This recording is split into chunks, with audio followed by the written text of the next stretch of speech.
following lecture was produced by Glorian Publishing, a non-profit organization, and is one of hundreds of lectures freely available via download, podcasts, streaming radio, and transcription.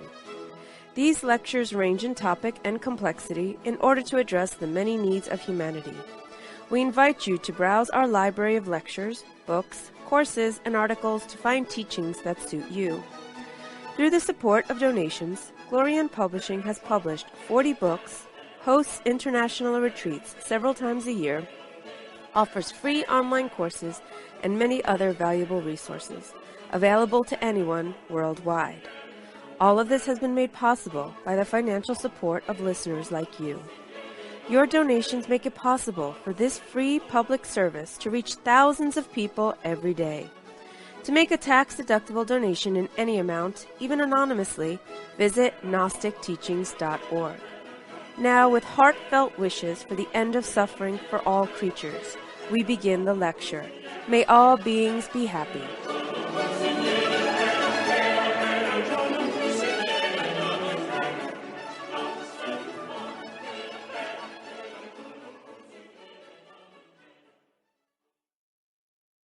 In our previous lecture, we were describing the importance of this moment. And in that lecture, we introduced some important subjects related to consciousness. In general, when we talk about any type of spiritual teaching, any type of psychological teaching, we need to understand this core term, which in English we say consciousness. And in every religion or psychological tradition that we study, we find different words that are used to describe something about experience, about perception. In this tradition of Gnosis, we use many words, precisely because the English language is very limited in its ability to convey true conscious knowledge. The English language doesn't have the terminology that accurately expresses knowledge of consciousness. So we use terms from other languages in order to understand it. And if the terminology seems overwhelming, just remember when you were in kindergarten or first grade and all the terminology seemed overwhelming. But now, you don't even think about it. And the same is true with the terms that we use in this tradition. Once you grasp what the terms point to, you no longer worry over the terms, but instead are able to penetrate the meaning. So in the previous lecture, we explained some terms. In particular, we talked about two terms that are very important in any type of religious pursuit or psychological pursuit, and those terms are self-observation and self-remembering. And as you can see quite obviously, both of these terms begin with the word self.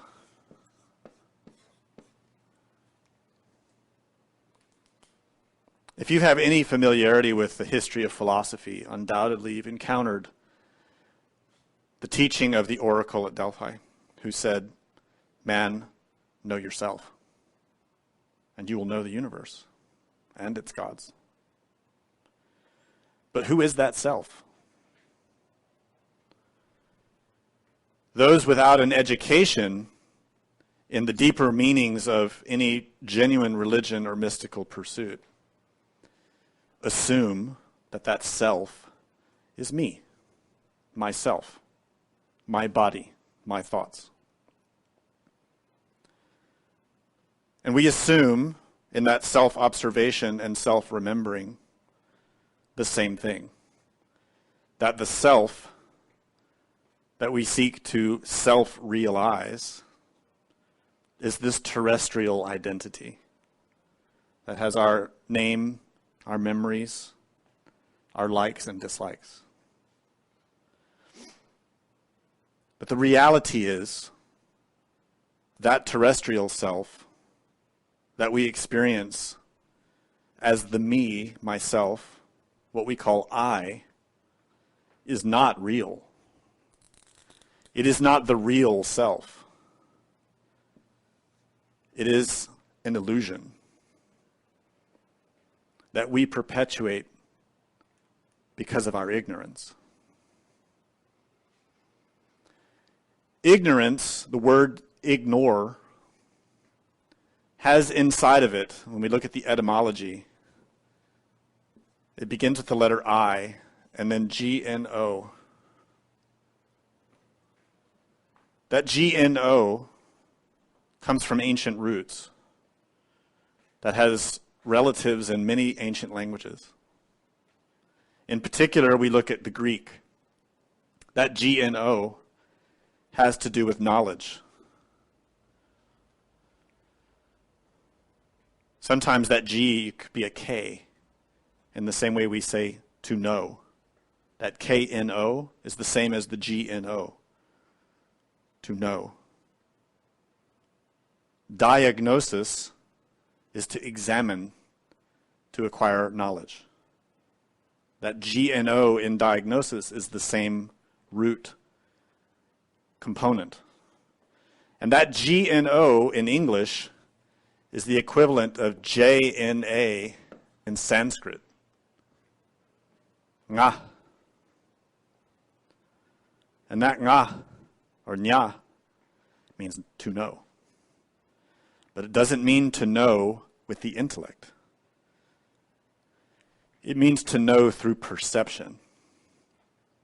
The Greek know, G-N-O, also means to know through perception, to know from experience. So when we say ignore, that I in the beginning means to lack, to not have. So really the word ignore means to lack perception.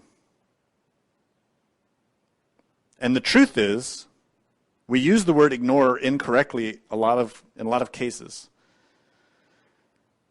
We say someone is ignorant to imply that they lack an education. But really, we use the word improperly in that case. We use it correctly when we say, I'm ignoring him. That is a correct use of the word. Because we are lacking perception. We are avoiding the perception of him.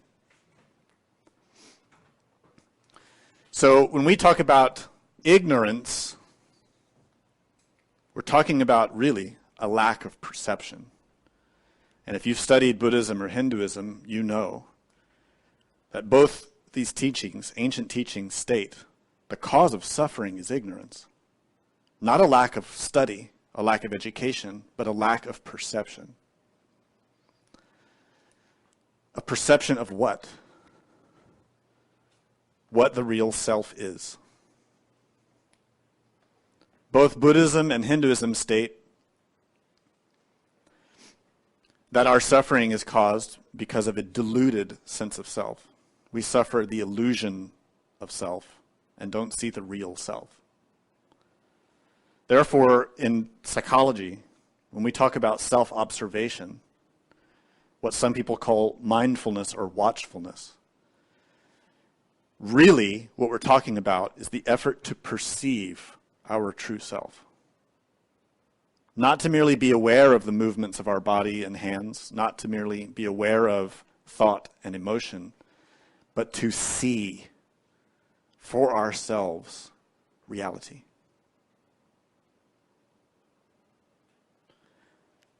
That's only possible if we open our eyes, not the physical eyes, the eyes of consciousness. Consciousness is not dependent on the physical senses. It is beyond them. Real consciousness, which all of us have to some degree, is not even the self. Consciousness is mere perception. It can perceive the self, but it is not the self. And this philosophical conundrum can only be understood through experience. When we talk about self-observation and self-remembering, what we're really talking about is a state of conscious perception without assumptions, without projection, but instead is purely receptive, sees without filters. So in the previous lecture, we were explaining how that type of perception works. And we explained a simple diagram that we call the two lines. There is a horizontal line, imaginary line, that we visualize and imagine represents the line of time that goes behind us through the past and ahead of us to the future. And that line of time represents life, the progression of change. And most of us only experience that. Change, what we call time. And we explained in that lecture that there's also another line that bisects this line, but moves vertically. We call this line the line of being. This line measures consciousness. Consciousness is an energy in nature. It is infinite. It is the same thing as light. Consciousness is an energy that is the power of perception. And it has infinite heights and infinite depths. In the infinite heights, we discover those realms that traditionally are called heaven and can also be called nirvana. In those heights, we find consciousness that is unfiltered, that sees the truth. And the higher you ascend in those levels of being, the more pure your vision, your perception, and the less clouded. And at the very heights of those levels of being, on this line of being, line of consciousness, we find the most rarefied, pure levels of existence. We call those levels Ein Sof, the Absolute, Shunyata, Adi Buddha, Samantabhadra, Brahma. Depending on your religion, there is a name for that level. That level of existence, some can call a state of non-existence, and this would be true. It is a primordial, unmanifested level of existence, which is in the heart of all things. In every atom, we find the absolute, what can also be called uncreated light.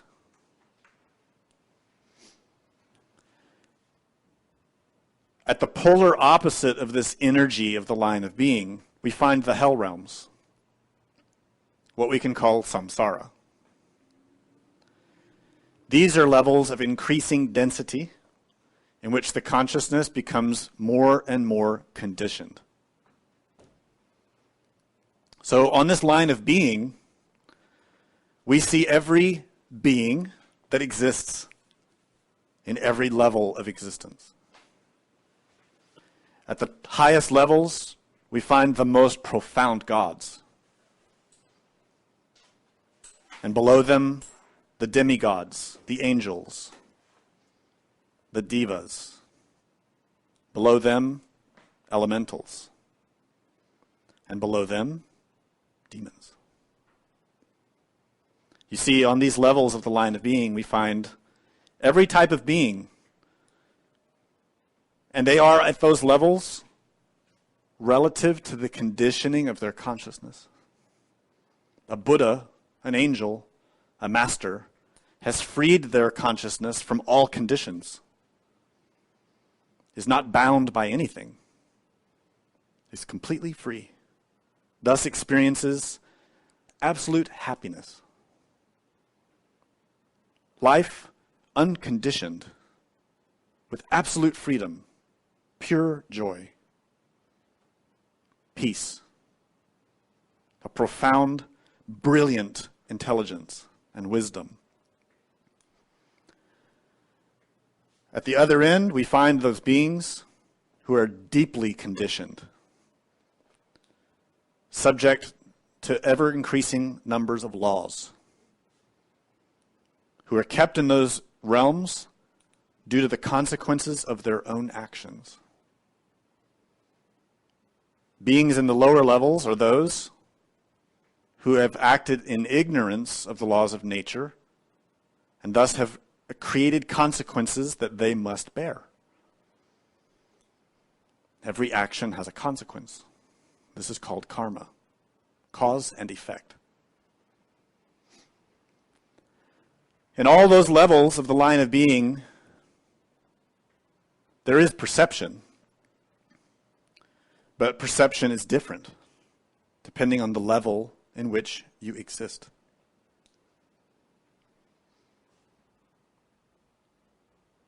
Knowledge is the key factor to change our position in the line of being. Knowledge, comprehension, understanding. And let's understand what this means. Those beings who are conditioned, who are trapped in their own, in the effects of their previous actions, are conditioned by those actions. For example, when you cause pain, you are pained. When you hurt others, you receive in return. Everything that we do bears a consequence for ourselves. When we steal, things are taken from us. When we lie, we are lied to. When we express anger, we receive anger. This is a very simple mechanism in nature. But unfortunately, we lack knowledge of it. And all of our suffering is due to this lack of knowledge, this lack of perception. So all those beings who live in the realms like our own and below us suffer because of these causes that they themselves produced.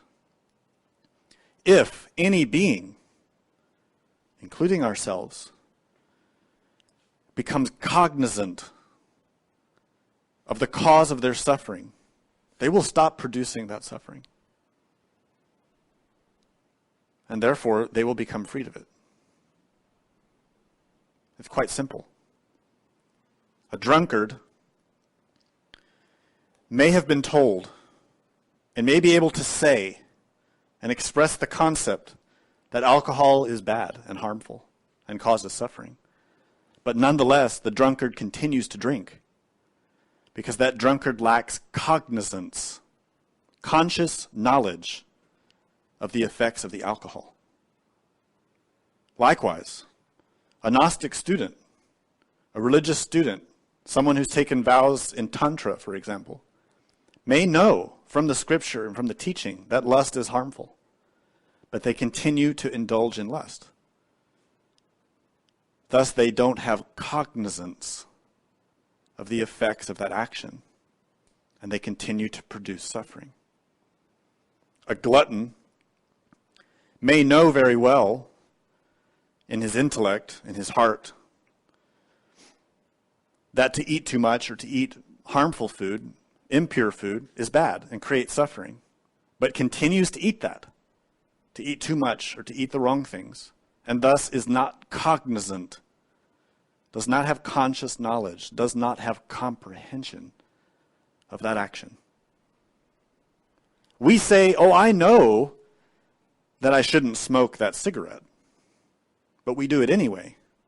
We don't know. We ignore. Willingly lack perception of the truth.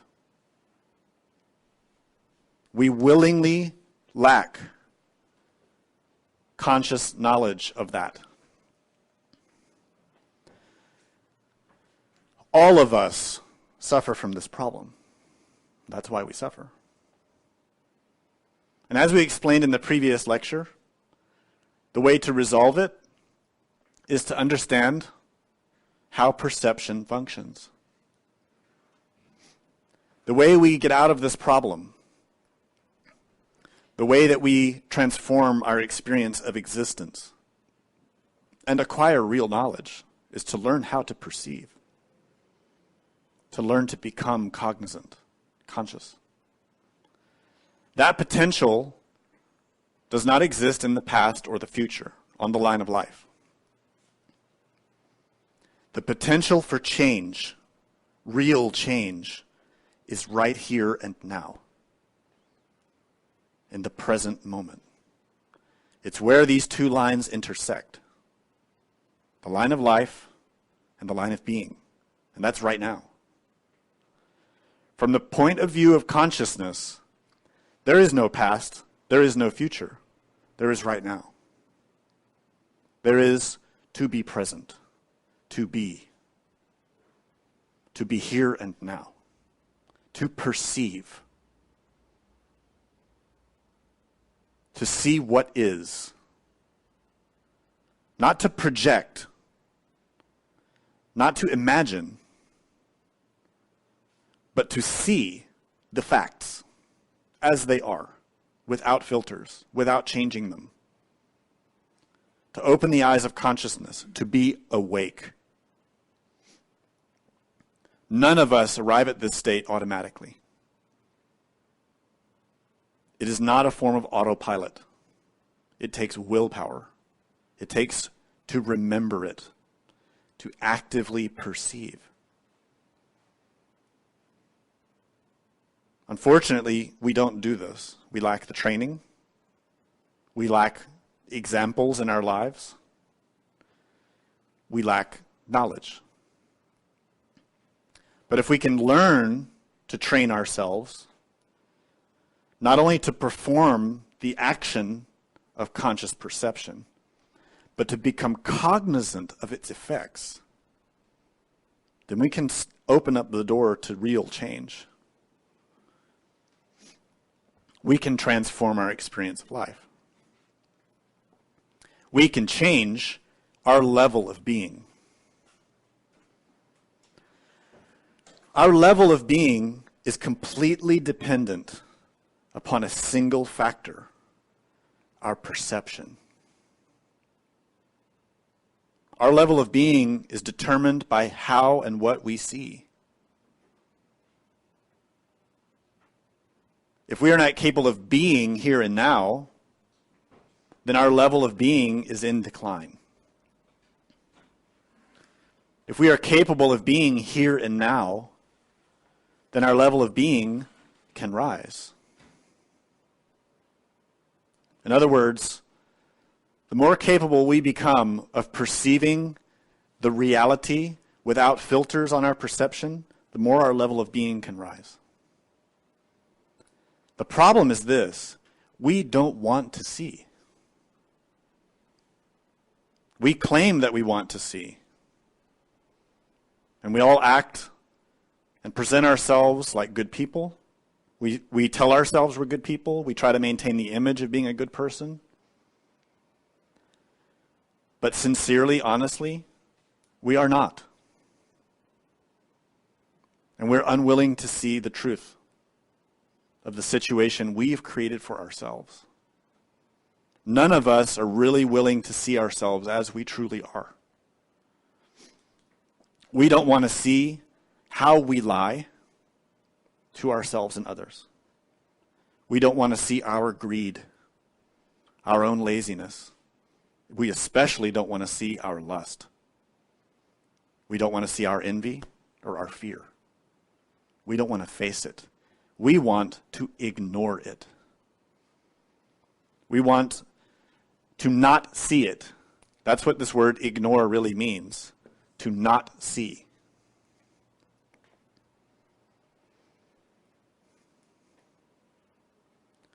To ignore.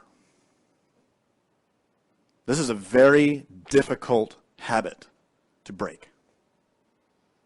When we come to religion, to mysticism and spirituality, what we really want, if we're honest with ourselves, is for someone to make us feel better.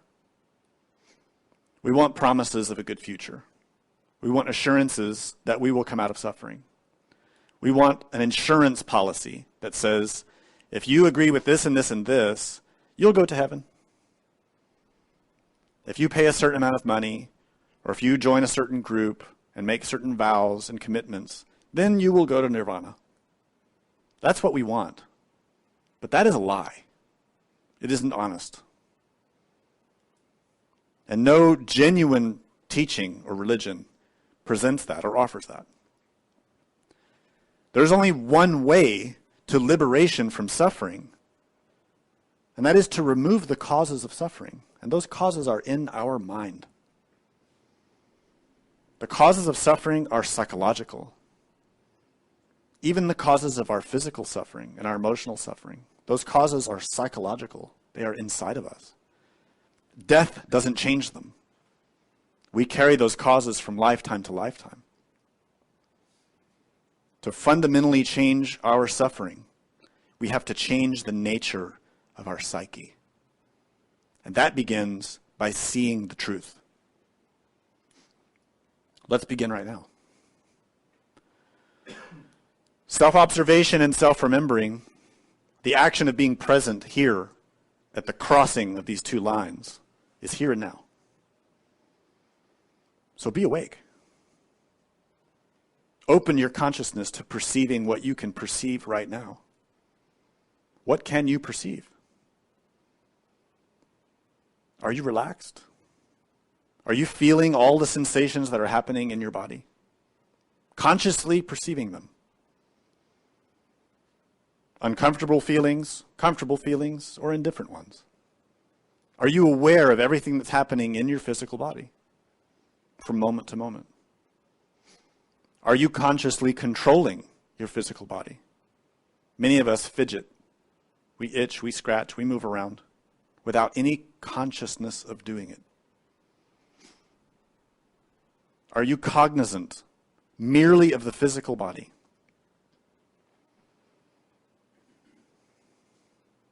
Be aware of it. Be here and now in your body. And notice that when you make the effort to be here and now, it feels different. You feel different. We need that.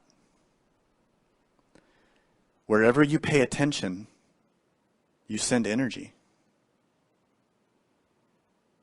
When you pay attention to yourself, you keep that energy. That energy can help you, can nourish you, can heal you. Most of the time, we're not aware of where our attention is going. Therefore, we don't know where our energy is going. And that's why most of us are so tired all the time. We always need coffee and those special drinks because we waste all of our energy all the time. If you can be aware of your physical body and everything that's happening in your physical body, also be aware of what's happening with your emotions and what's happening with your thoughts. To be watchful. Not to be on autopilot, automatically experiencing whatever happens and not paying much attention to it. Actively observe it. Now let's ask a question. In this state of perception, being present here and now, not being distracted by past or future, but being here and now. Ask yourself this question. What can you affirm is true? What is true? What is real?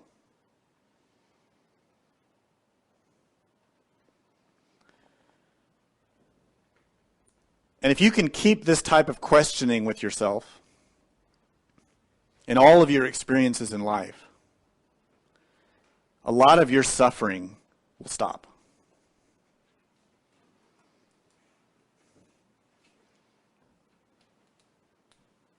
Because a lot of our suffering is just projections of the mind, misinterpretations of what we've heard, what we've been told, what we would like to believe, or what we are afraid is true.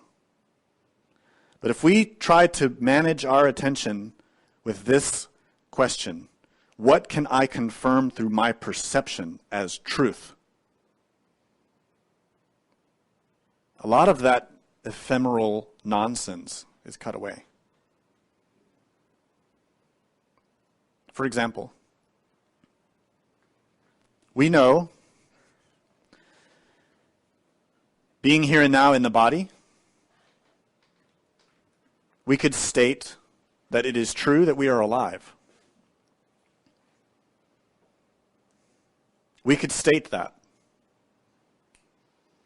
We could state that we have a body, that we have perception, that we have thought and emotion, that we experience sensations. In other words, through our perception, we can confirm the existence of our three brains. The physical brain, the body. The emotional brain and the heart. The intellectual brain inside of our head. We could say with some degree of certainty that these things are true. But if we're serious in maintaining this present perception, and we make constant, continuous effort to be here and now and be present and watchful and checking to see if the things around us that we experience are actually real and true, that behavior will extend into the time when our physical body is sleeping. And while we're out of our physical body, in the dream state, we will also be asking these questions. Is what I'm seeing real? Is it true? Can I confirm it? Can I validate it? And then we'll discover that things are not as we thought. We may even discover that we're in the dream world.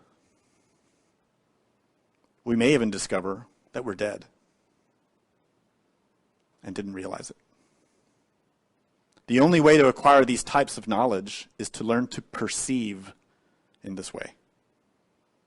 To not assume that what we see is real and true, but to question it. To maintain a distinction internally between the observer and the observed. That distinction is simply this: knowing that the perceiver is not the perceived. Knowing that perception is its own energy and it is distinct. Through that, we can start to acquire real knowledge. When we look at the root of the word knowledge in English, we find that it's from an ancient Old English word that means to perceive. In other words, can we say that what we have read and been told is true? Can we sincerely stand before the presence of reality, the truth, God, Buddha, divinity, and state that what we have been told is true? That what we have read in a book or read on the internet or seen in a movie is true? What can we say is true? Honestly. We may have read a book about how wonderful things are in France. And we may believe it. And we may be very enthusiastic with everything about France. and be telling everybody how great France is. But we're a liar if we've never been there. Same is true of God. If we have never met God, our innermost, our inner Buddha, if we have never perceived with our consciousness the reality of the divine, and yet we talk about it and affirm it and explain it and recommend everybody to get involved with it, we're a liar. We don't know until we have seen it, experienced it. We don't have real knowledge. There are many who teach psychology, religion, spirituality, mysticism, Kundalini yoga, astral travel, about the chakras, about tarot, about Kabbalah. They may be wealthy from teaching. They may have millions of followers. They may be great liars who've never experienced what they teach. Are we one of them? When we argue about politics or about a politician whom we've never met, whom we don't know, personally, intimately, and we are stating this and that about a person we have never met, we are liars. Because we have not perceived it for ourselves. We may have seen something on TV, but nothing on TV is real. We may have read something in a book or a magazine, and those are just opinions of other people who probably don't know anything either. Most grave of all of this is that, quote, so-called knowledge about religion and spirituality that we've read and been told and believe in, but really we don't know if it's true. And we may have argued about it, fought about it, supported it for years and years, dedicated times of our lives to supporting teachings and concepts in schools that were really all just lies. Whose fault is that? We like to blame the leaders of those religions, the writers of those books. We would like to blame the politicians for our problems. We would like to blame those in charge of the media or the government. But the one who is at fault is ourselves, because we have affirmed what we don't know. We have believed what we have not confirmed. Real knowledge, genuine knowledge, can only be acquired through our own perception, through our own experience, especially when it comes to religion. We need to see for ourselves. The Sanskrit word jnana means to know through perception of reality. And this is where we get the word gnosis. The Greek and Sanskrit here are in complete agreement on this term. And even though the so-called experts might disagree, all the knowledge of the Greeks and all the knowledge of the Hindus came from the same place. It came from the consciousness itself, which is far older than any of these traditions or civilizations. There is knowledge that you can acquire on the line of being that is older than any atom on this planet. There is knowledge that you can acquire through your perception that is older than this universe. But you cannot find it in any book or from any teacher or in any library or temple. You find it through awakening, through perceiving the truth. Anyone can acquire that. Moreover, anyone can acquire the experience of God, divinity. You see, this word jnana, or gnosis, is used in a religious sense. Jnana yoga is a type of yoga related to knowledge in Hinduism. Knowledge of God. Yoga comes from yug, which means to unite, to bind.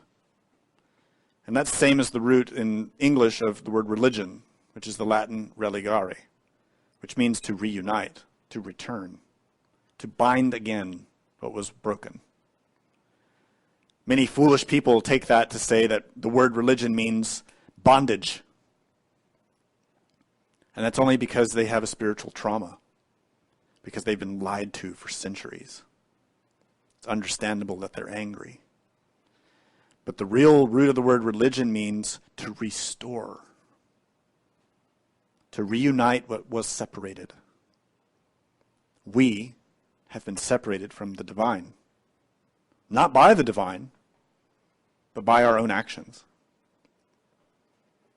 We have become entranced by illusions and walked away from the truth, and we continue to do it every day. People say, why can't I see God? If God is real, why can't I see God? God should come stand here before me and prove that he exists. The very statement reveals why it won't happen. The divine will never bow to pride, to anger. The divine exists in those realms that are unconditioned and unbound. That which is bound and conditioned cannot perceive what is unconditioned.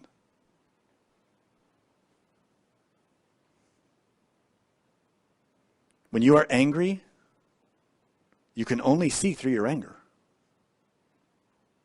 Reflect on a moment when you became angry with someone that you love. Everything that person does irritates you because you're angry. Even when that person tries to be sweet and patient and help you, it only makes you more angry. Your consciousness is filtered by that anger. Thus, your consciousness can only see what the anger sees. In exactly the same way, you cannot see the divine as long as your consciousness is filtered by that which opposes the divine. That means any ego, any defect, pride, envy, gluttony, greed, fanaticism, fear. A fearful person cannot see God. An arrogant person cannot. A lustful person cannot. An envious person cannot, because their consciousness is filtered, conditioned by those defects. That is why I suggested to you, be present here and now. See what is. Not what you want, not what you crave, not what you avoid, but see what is. Learn to see without filters, without the interference of your anger, your pride, your craving, your fear, your lust, your gluttony, your greed. Learn to see without desire. In that type of perception, you can start to see what is. If you're having a fight with your loved one and you're feeling angry, it is very difficult to let go of the anger and to see things as they are, because the anger has a lot of power. When you're inflamed with lust, it is very difficult to see without the influence of the lust. When you are infected with envy, it is very difficult to see without that envy. But we have to learn. We learn by first seeing the condition itself. When you become angry, you become lustful or envious, perceive it. Become aware of it. Don't avoid it. Don't avoid the perception of it, that is. See it for what it is. Not only that, observe its effects. Consciously become aware of how those perceptions affect your experience of life and the experiences of others. when you become lustful, proud, arrogant, afraid, when these emotions cloud your heart and influence your thought and stimulate sensations in your body and the impulses to act, become aware of it. When you observe yourself and you catch yourself being sarcastic, saying something cruel, don't just avoid your perception of that. Don't say, I didn't mean it, I'm sorry, and walk away from that perception. Observe. Watch what your words do. Look into the face of the one who heard what you said and see the pain. Recognize it. Because if you don't, you will repeat the mistake. When you experience that emotion, that sensation, and the thoughts of lust, and you've heard these teachings, and you say, no, I can't allow lust, and you avoid it, you're also avoiding the acquisition of knowledge of lust and its consequences. Thus, when those desires arise in you, you have to observe them, and moreover, observe their effects. Observe how those experiences of lust in your psyche exhaust your energy, color your perceptions, filter your perceptions, drain you of vitality, cause a great deal of negativity to arise in your heart and mind, a lack of respect for others, a lack of love, the arisal of animality, cruelty, selfishness. Observe those consequences of those psychological states, and you will start to acquire knowledge of them. The reason why humanity is in the suffering that it is in now is because we lack knowledge of the consequences of our actions. And we lack knowledge of the divine. We lack knowledge of the divine because you cannot see the divine as long as you are conditioned by psychological defects. To see the divine, free yourself of the psychological conditioning. When you're free of the psychological conditioning, you naturally perceive reality. There's a scripture that illuminates some of this. The scripture is called Atma Bodha. It was written by a master named Shankaracharya. He's also called Adi Shankar, or just Shankara. This scripture is called Atma Bodha. The very first line of this scripture states, I am composing the Atma Bodha, or self-knowledge, to serve the needs of those who have been purified through the practice of austerity and who are peaceful in heart, free from cravings, and desirous of liberation. This scripture was written almost 2,000 years ago. The author only lived a little over 30 years.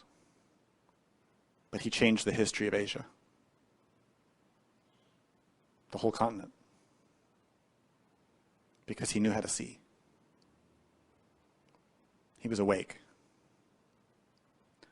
Shankara is a great master. This scripture, Atma Bodha, he translates it in this first passage as meaning self-knowledge. As I was explaining in the beginning, we talk a lot about self, self-realization, self-observation, self-remembering. And as I expressed to you, that self is not really this terrestrial self. It is Atma. Atma is, of course, a Sanskrit word. Literally translated means self. But it does not mean our terrestrial self. This title, self-knowledge, means direct perception of the being, of the innermost, of chesed in Hebrew terms.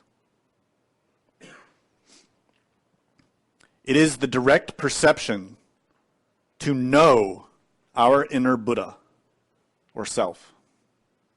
We all lack that until we have experienced that for ourselves. So let us be sincere with ourselves, honest. If we really want to change, we have to begin with that, being honest. Have we experienced our true self, our real being? Do we have knowledge acquired from that perception? Or do we just have a lot of beliefs, a lot of longings? So this first sentence says that he composed this scripture for those who have been purified through the practice of austerities. So we can all see then that we are not qualified to read the scripture because we have not been purified. The practice of austerity means that one has renounced desire. That renunciation is not to take a vow and to stop wearing blue jeans and to wear robes.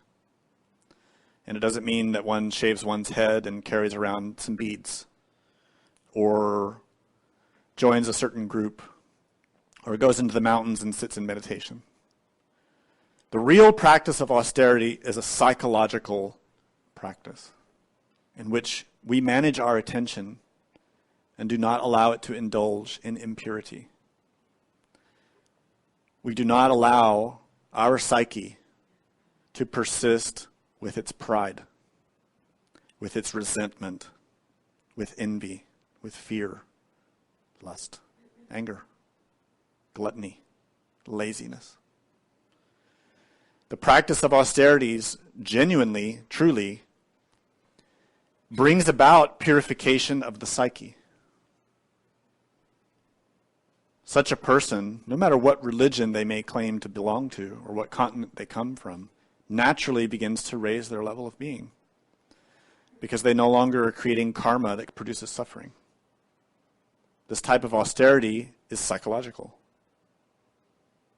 When you stop engaging in harmful thought, harmful emotion, harmful action, you stop producing harm and you rise. It's quite simple. It's cause and effect. But being sincere and looking with conscious perception at ourselves, we can see that we are not accomplishing this. The way we live our lives from day to day is the opposite. We continually, from moment to moment, indulge in our pride, affirm our pride. We're always telling ourselves that we are right and others are wrong. We always indulge in our resentment. We always believe others have wronged us, have stolen from us, taken from us. We don't see our own crimes. We always indulge in our envy. We feel that we deserve what others have, and we are not grateful for what we do have. We see that someone else has something that we want. Could be a material thing, could be a position in society, could be a spiritual title or a throne. And we want that. We feel we deserve that. We may feel that they took it from us or that we should take it from them. That's envy. That is impure. We indulge in our anger. We believe our anger is justified. We believe that life has been unjust, that our parents mistreated us and did us wrong, that our coworkers and our employers do us wrong, that our government does us wrong, that our friends do us wrong, and our anger is acceptable. And these are all lies. Anger is impure. No Buddha, no angel, no master has anger. So we need to be purified through the practice of psychological austerities. The natural consequence of this is that we become what he states next, who are peaceful in heart. Our hearts are not at peace. Our hearts are tumultuous. tumultuous with desires, lustful desires, arrogant desires, fearful desires. We want security, physically, financially, spiritually. And we have a lot of fear, spiritual fear, political fear, economic fear. Our hearts are not at peace. We do not accept what we have. We're not grateful for what we have. We want something different. We're always caught in that pendulum from craving to aversion. Our heart swings wildly from one side to the other, constantly. Our thoughts racing, our heart surging, our body filled with tension. If our heart was truly at peace, our body would be relaxed. We wouldn't have any tension anywhere. We wouldn't have a mind that was in tension or chaos either. We would be relaxed, serene. We would smile. We wouldn't look like death. If you observe the faces of people nowadays, it's very rare to see serenity. Very rare. Especially on television. Especially in big cities. What we see on the faces of people is rampant desire. The desire to be accepted, to be praised, to be worshipped. This is what we see. We see it in the mirror also, if we're sincere. All of us want to be loved by society, praised by society, envied by others. We do not comprehend that all of those things are illusions. And as high as your station in the physical world may be, you will not take any of it with you when you die. None of it. When you die, all you will have is what level of consciousness you reached, whether it's high or low. That's what you take with you. Those who have been purified through the practice of austerities become peaceful in heart. They become free from cravings. And their only craving, their only desire, we could say, is for liberation.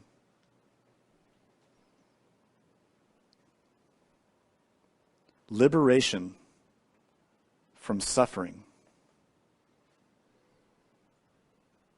Liberation from suffering cannot be acquired from any master, from any book, from any school, from any teacher. No one can liberate you but yourself. And you cannot do it in the future. Many say, once I acquire a certain amount of money in the bank, then I'll get serious about my spiritual life. Or once I've read a certain number of books, or once I've gotten my degree, or once I've gotten my education, or once I get married.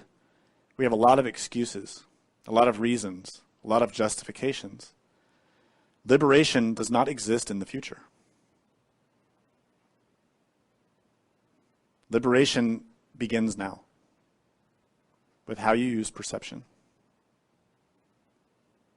Liberation is only acquired through your ability to perceive reality and to free yourself from conditioning. The one who in this doorway of the present moment frees themselves of conditioning begins to rise. This is a law of nature. It doesn't happen in the future.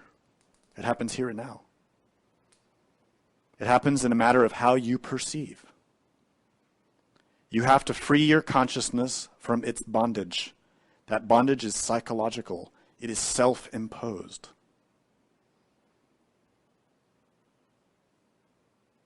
Our bondage was made by ourselves. So this scripture, Atma Bodha, in this first line, is explaining that. And this is only the first line. The scripture is very deep. Like any scripture, if you analyze it deeply, it can reveal a lot to you. But it can only reveal in proportion to how awake you are. If you read it the way you read a newspaper or a magazine, you will gain nothing. But if you read it and put it into practice through your perception, you will gain a lot. The second line states this: as fire is the direct cause of cooking, so knowledge, and not any other form of discipline, is the direct cause of liberation. For liberation cannot be attained without knowledge. Some people have read this over the centuries and interpreted it to mean that unless you've read Scripture or have been taught rituals or religious practices, that you cannot acquire liberation. This is false. What this passage is explaining is very simple, but it contradicts our intellect. It contradicts our beliefs. This line is only explaining the line of being very clearly. When we understand that the line of being is the line of energy of consciousness, and your position on that line in nature, this is an imaginary line, but your position in it is relative to the conditioning of your consciousness. If you are suffering, your consciousness is conditioned. Only those who have a free consciousness don't suffer. And those are great masters. So, to be liberated from suffering, you can't go into the past or future. The only way to be liberated is through knowledge. Knowledge of what? That's what we've been explaining. Knowledge of what caused the suffering, and knowledge of what is free of suffering. Two parts of one thing. Both are knowledge of consciousness. Firstly, we need knowledge of what is suffering. What do we want liberation from? Stress? Pain? Uncertainty? Anxiety? Poverty? Loneliness? A lack of fulfillment? A lack of belonging? Feeling inferior? Feeling abandoned? Feeling oppressed? What do we want liberation from? The only way to acquire liberation from that is to first know what that is. And that knowledge is not intellectual, and it is not a belief. It has to be perceived. Thus, observe your suffering. Don't avoid it. Don't indulge in it. See it for what it is. When you experience it, look at it. Really experience it. But we want to avoid it. We don't want to see our pain. We want to avoid it. We want to ignore. When we feel pain, we look for our tranquilizers. Some of us find our tranquilizers in going out with our friends because they make us feel better. We run to our pets because they love us unconditionally, we think. Some of us run to play games, to watch television, to go to the movies. We may run to our hobbies. We may run to fantasizing about going on a vacation. We avoid. We don't want to look into the face of what makes us suffer. We don't want to look into the face of what causes us pain. We want to avoid it. When a family member says something hurtful to us, we want to avoid them. When a loved one, a spouse, a boyfriend or girlfriend does something hurtful, we want to avoid it. We break up, we walk away, we leave. We may attack, but we want to avoid what hurts us.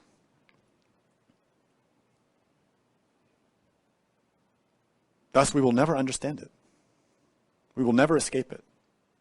We will never overcome it because we avoid it. As fire is the direct cause of cooking, so knowledge and not any other form of discipline is the direct cause for liberation. Knowledge is perception of the truth. Conscious knowledge, cognizant perception, to see it for what it is. When someone spreads gossip about us, we generally want to reply in kind.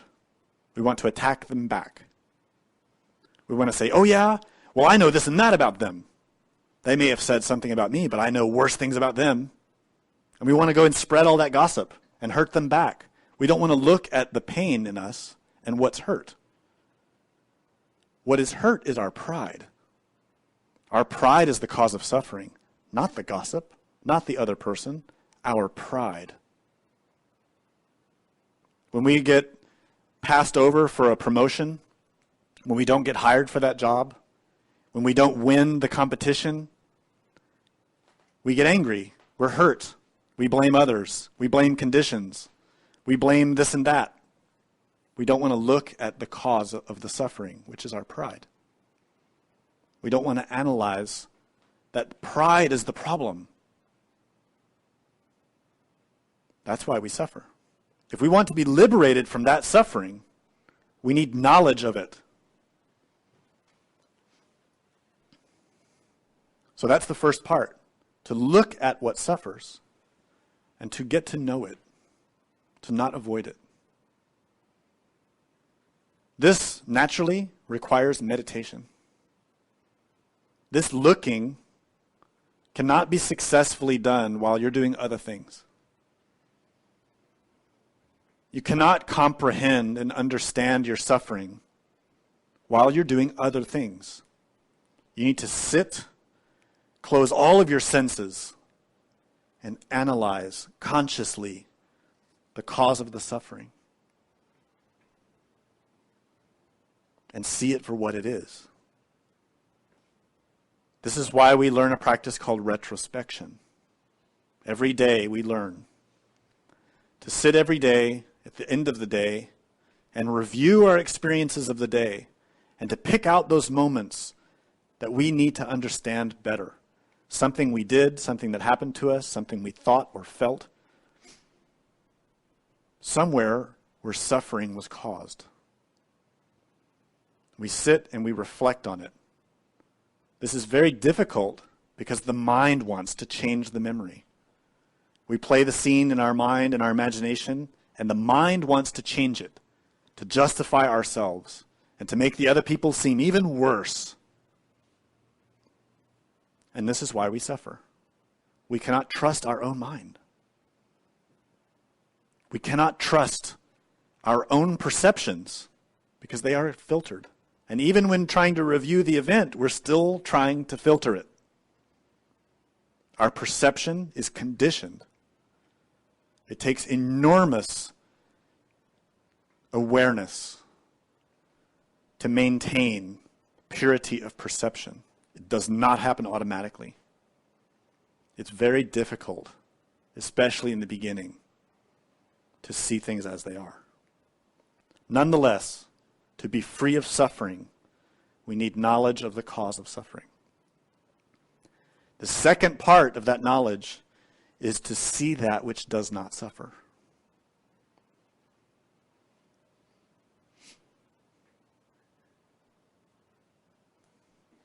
You cannot understand that anger is suffering, that lust is suffering, that envy is suffering, until you understand what it is to not have them. All of us think that the life that we have now is normal. And that's just the way it is. And we just have to make the best of it and get as much materialistic things as we can and have as much fun as we can until we die.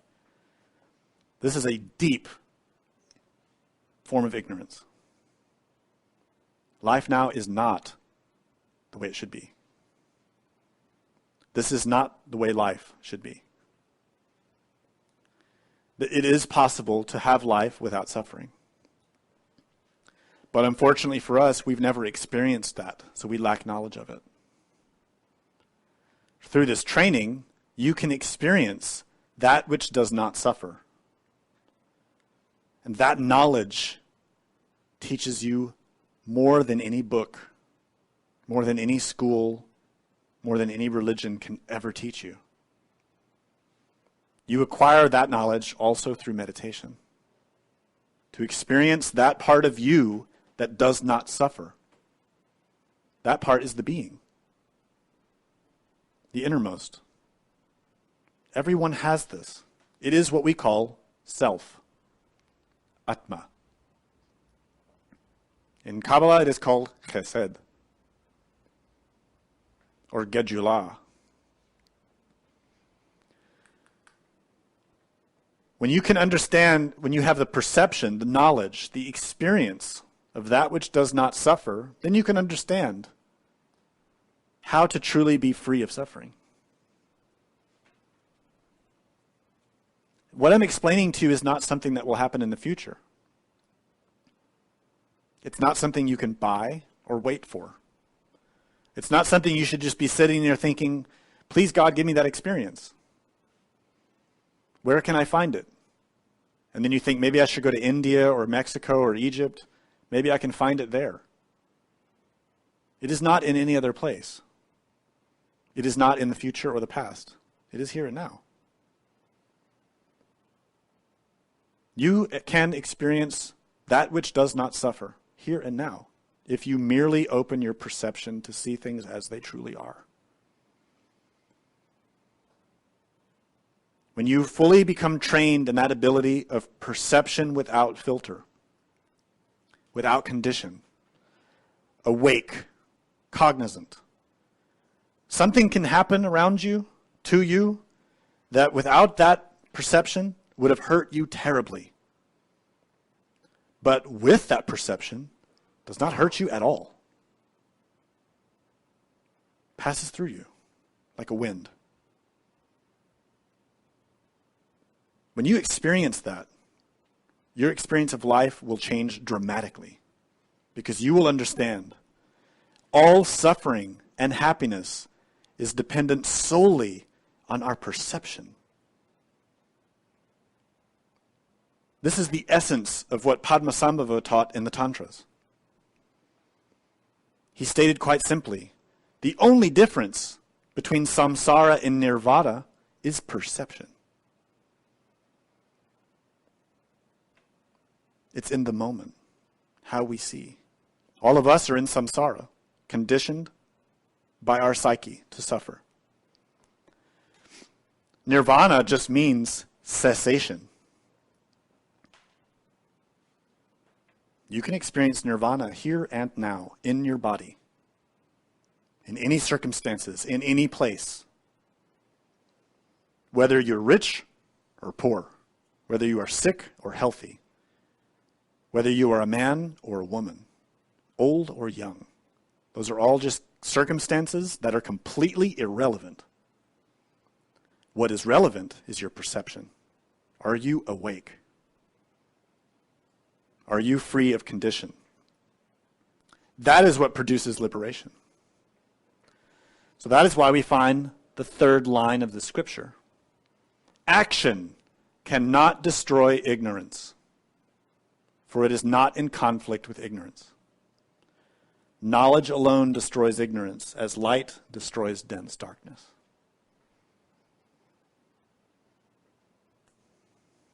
This has been a very controversial passage of this scripture and deeply misunderstood by many traditions for centuries. And this is because people read it literally and do not awaken their consciousness and don't understand. Genuine spirituality, yoga, religion is about awakening consciousness. It isn't about wearing robes and going to temples. It's about awakening.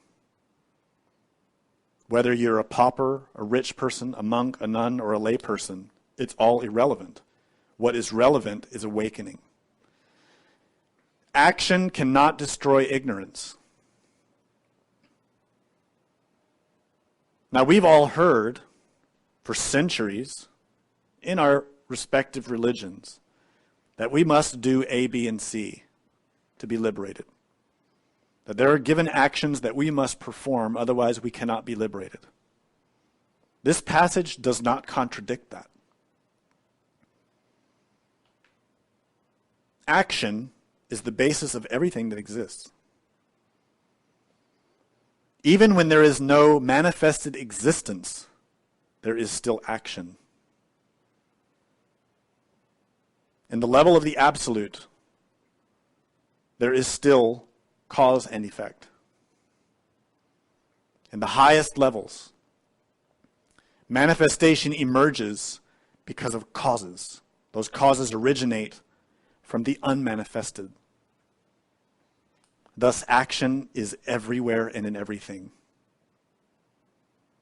But it is not action like we have action here. It's different. There are actions that we must perform, and there are actions that we must avoid. But no matter what our actions are, whether they are harmful or beneficial, action alone cannot destroy ignorance.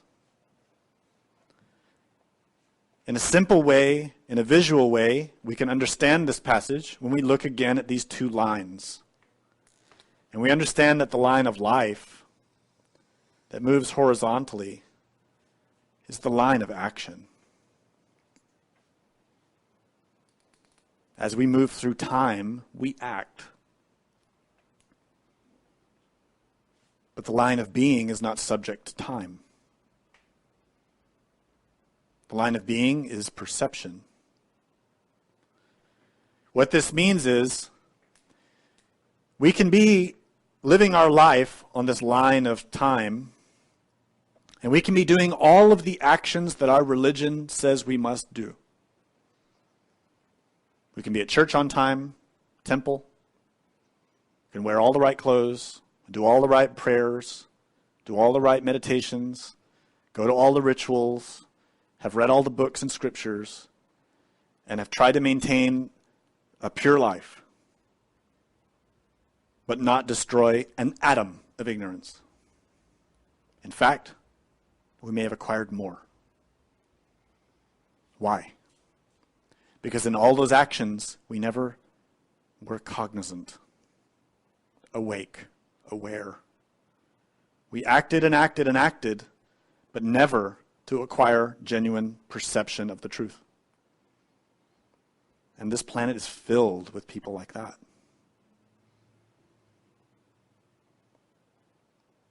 What may appear as a contradiction is that we may have been a great criminal,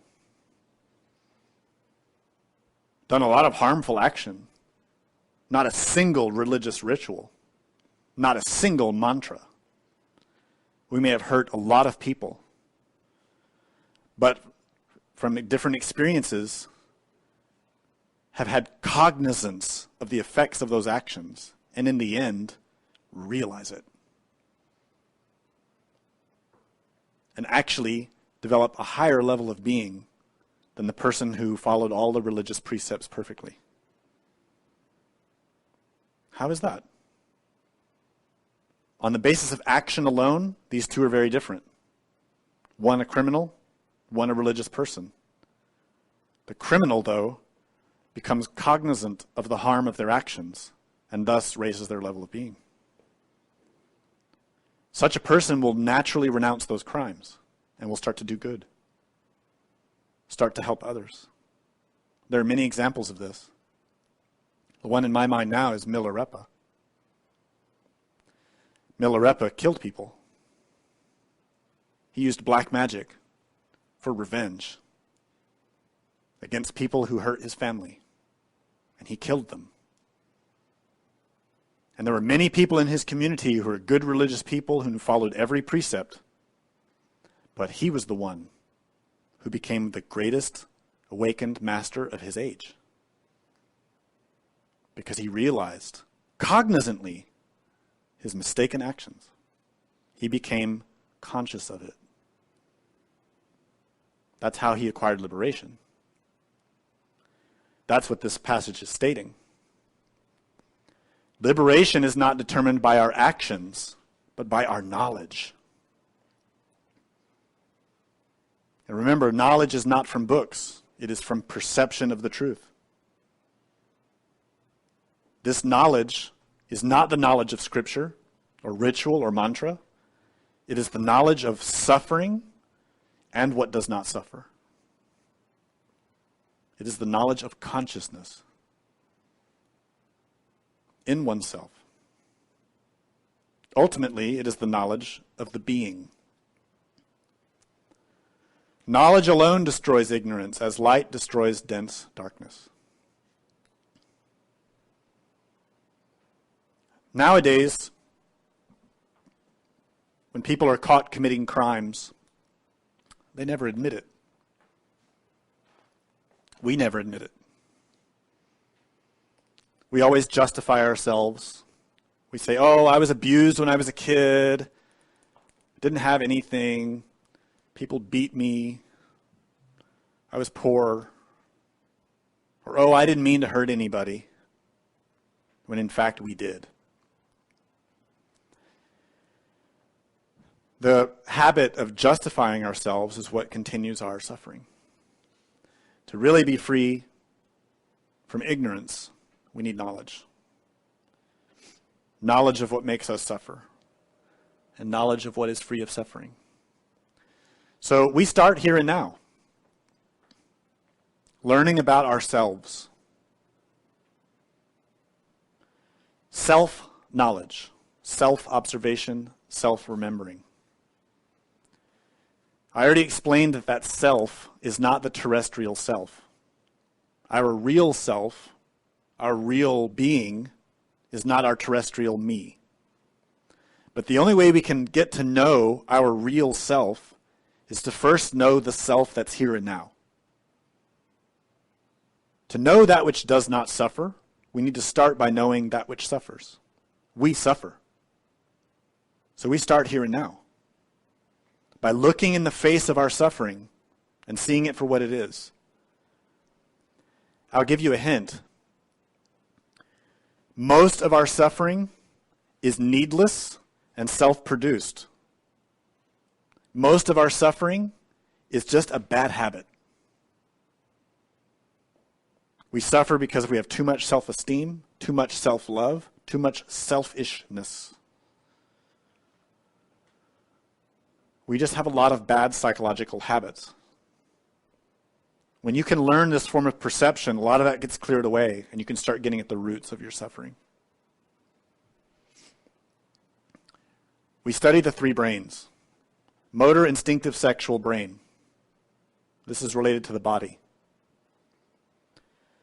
Habits of movement, sensations, impulses to act physically.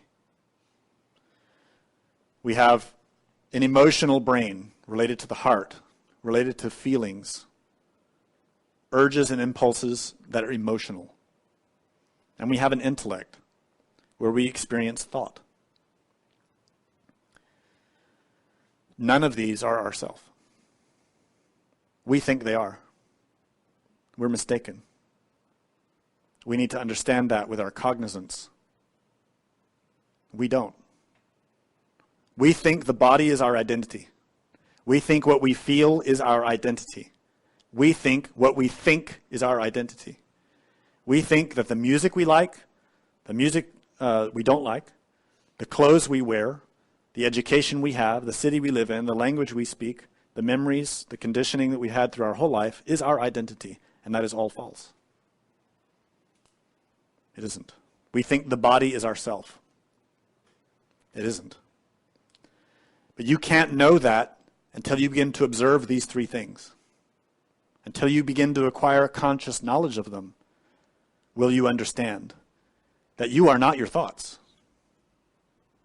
If you are your thoughts, stop thinking. Completely. If you are that, you should be able to stop. Don't have any thoughts. The fact is, you can't control it. You can't control your feelings. You can't control the sensations in your body.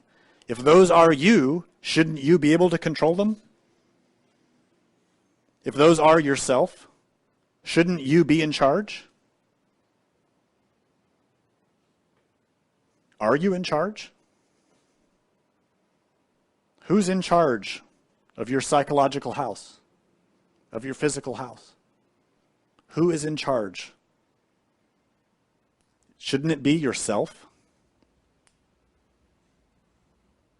If you are really in charge of your thoughts, you should be able to stop your thoughts, and you should be able to think on what you want to think.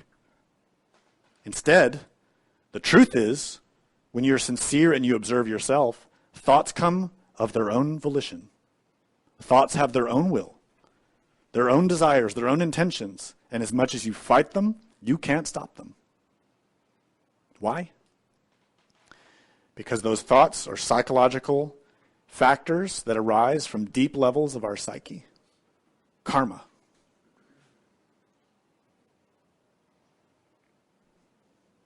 Those thoughts are the voices of trapped consciousness. Next time you lie down to sleep, listen to those thoughts. Listen to the voices that emerge in your head. And try to see if they really are who you are. You will hear voices that have voices of men, of women, different accents, different cravings, different desires, things that don't make any sense. Who are they? Who are all those thoughts? Where are they coming from? What about all those feelings? What about all those sensations? Who is the self in all of that?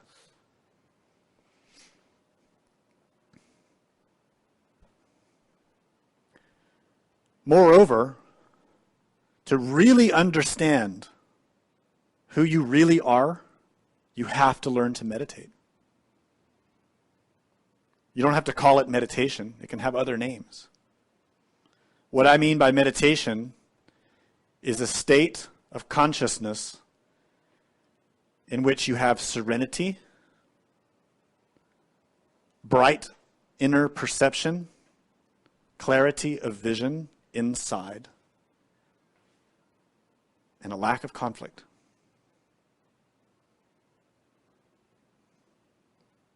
No tension. No tension in the body. No tension in the heart. No tension in the mind.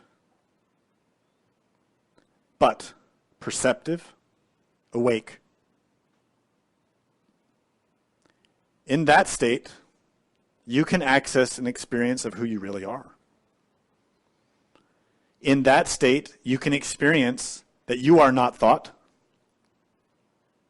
Thought happens. Thought also can stop happening.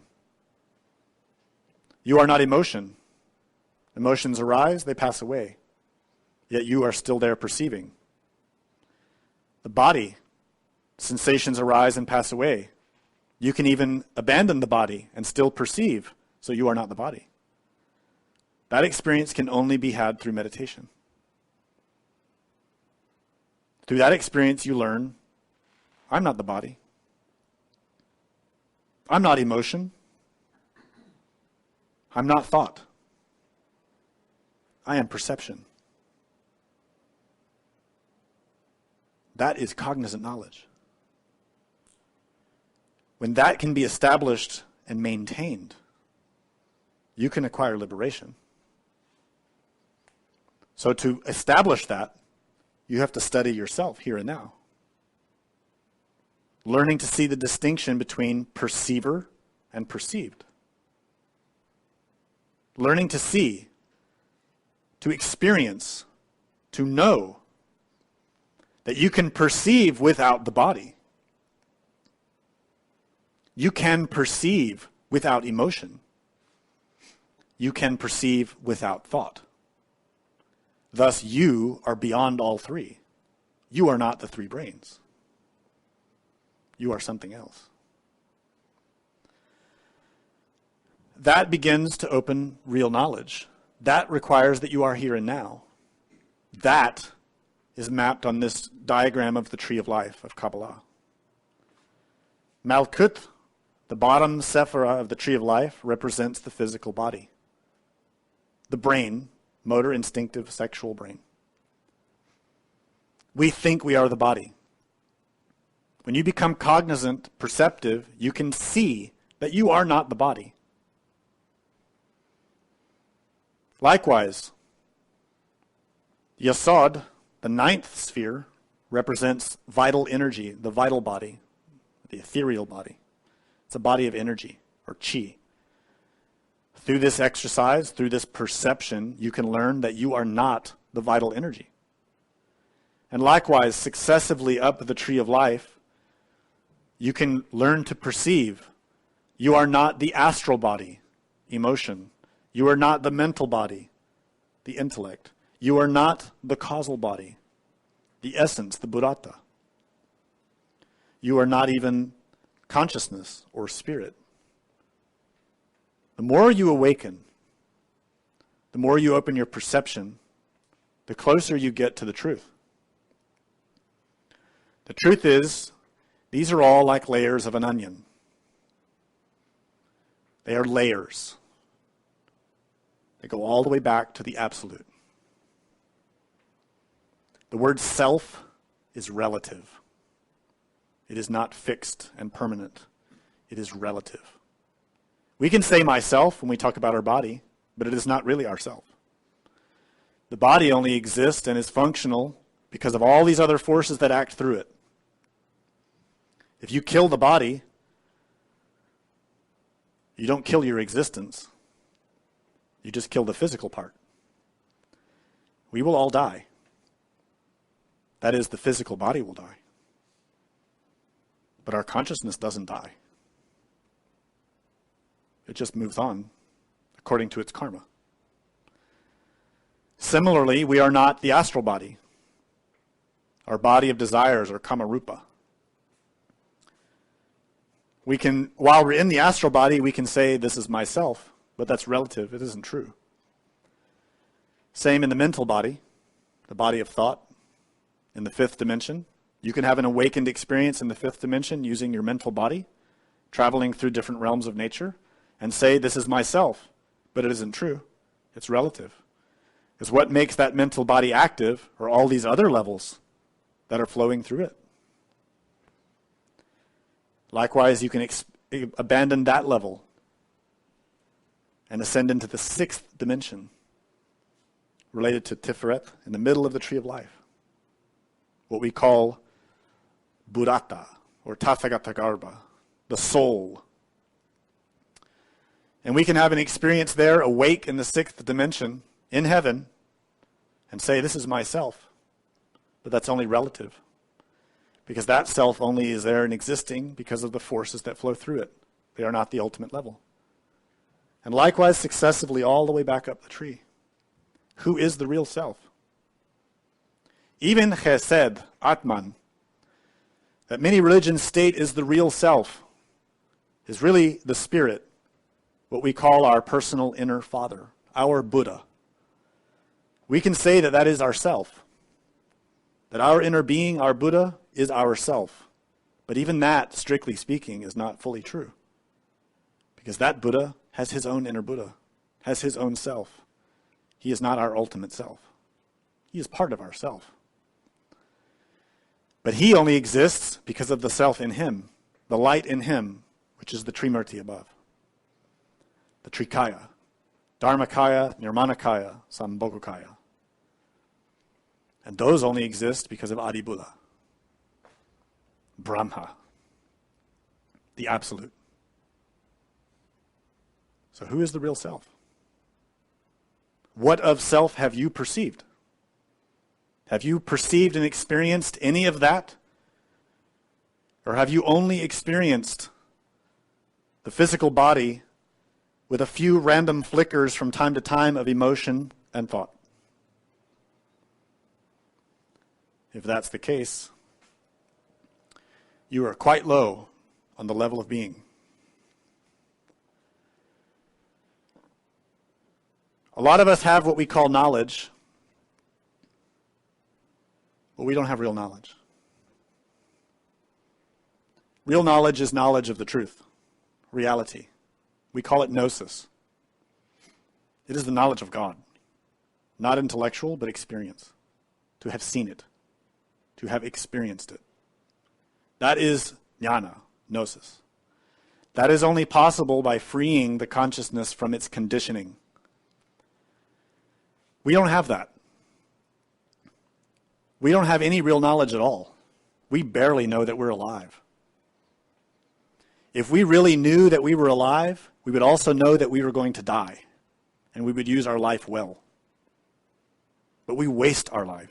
We waste our energy on frivolous things, on stupid things, and thus we have no knowledge of life.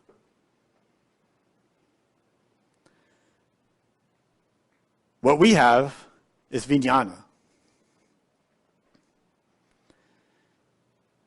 The Sanskrit word vijnana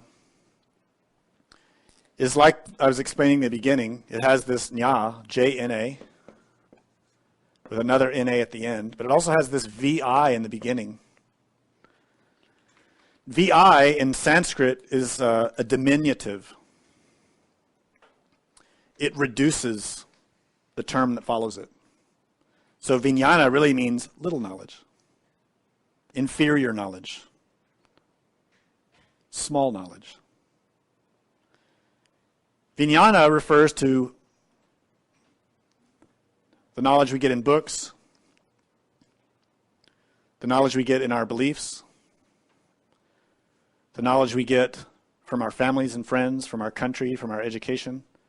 In other words, it's all the knowledge we get in the line of life.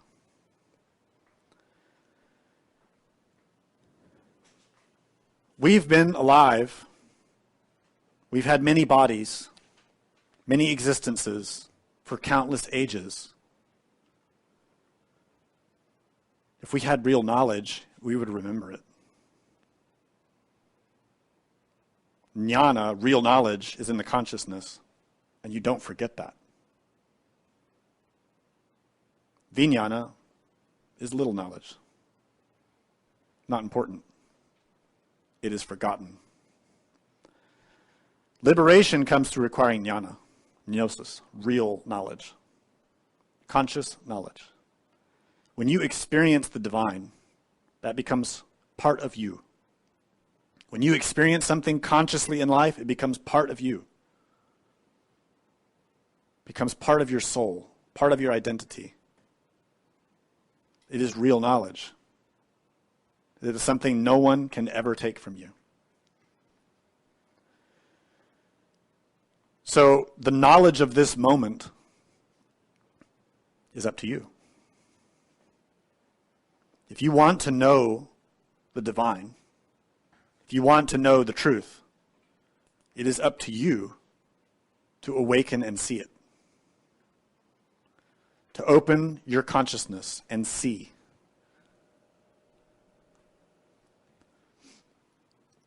For that reason, we study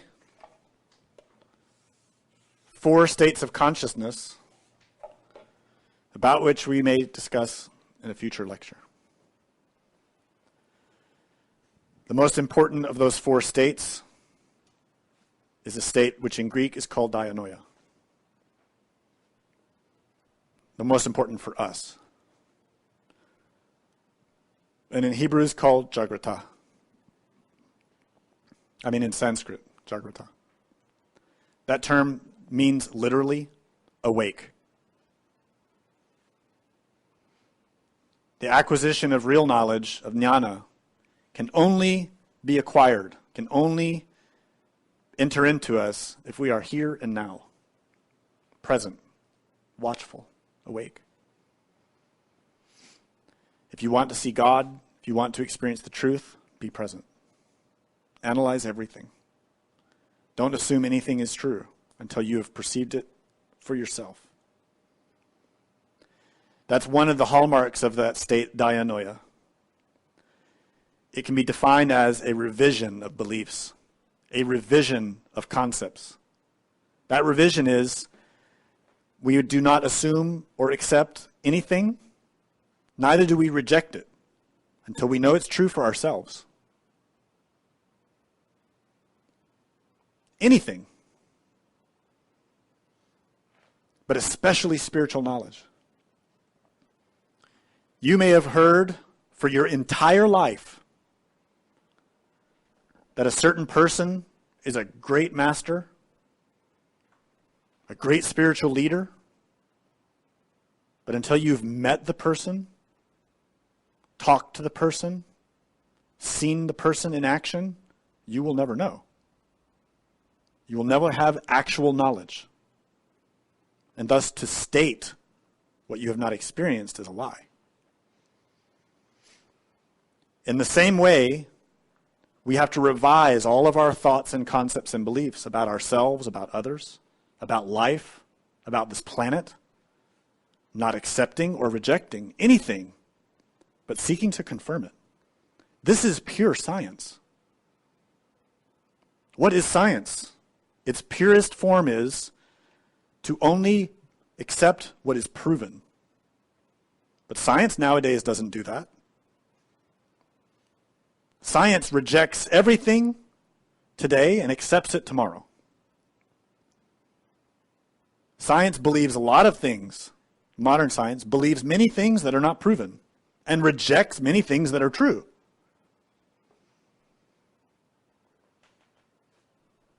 The Gnostic path is a path of pure science. Not accepting, not rejecting. Proving through one's own experience. Do you have any questions?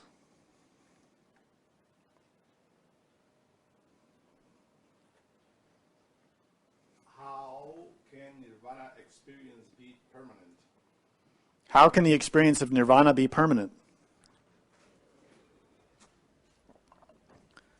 Firstly, we have to understand what Nirvana is. Translated literally, the word Nirvana means cessation. There is a place called Nirvana. We can call it heaven. And there are many heavens. Just as there are many hells, many levels.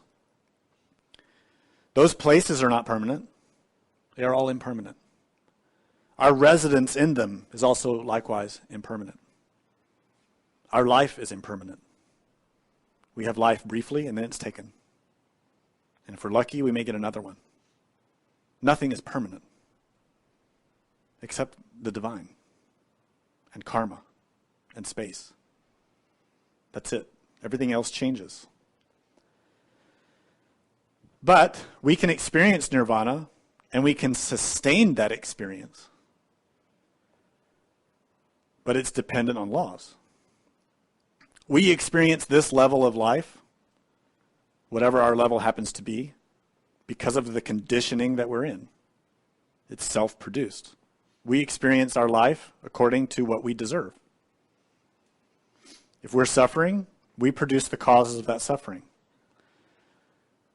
Thus, if we want to escape suffering and experience nirvana, we have to produce the causes for that. Those are actions. But the liberation of those levels is not caused by action. It's caused by knowledge. In other words, the actions we need to engage in are to stop causing harm and to cause benefit. We summarize that in 3 ways. First is death. Everything that causes harm must die in us. We call that the ego. Everything that causes harm must die.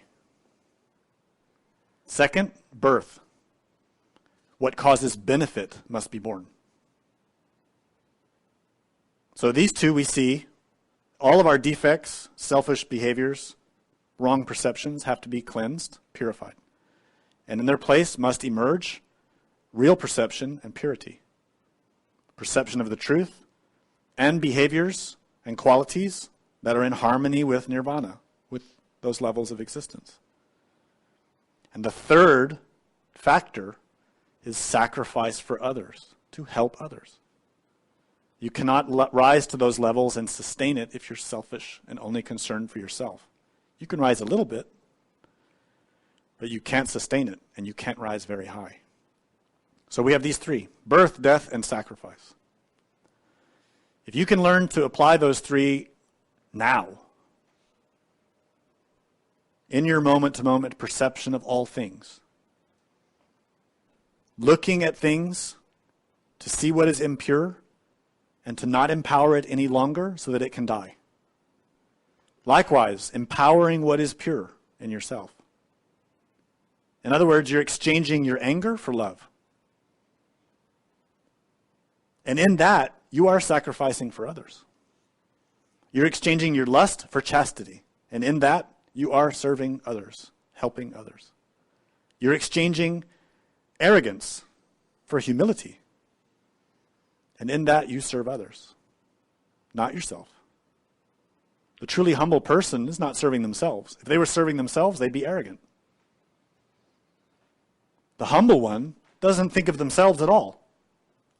They think of others. So we see those three factors unified in a way of perception.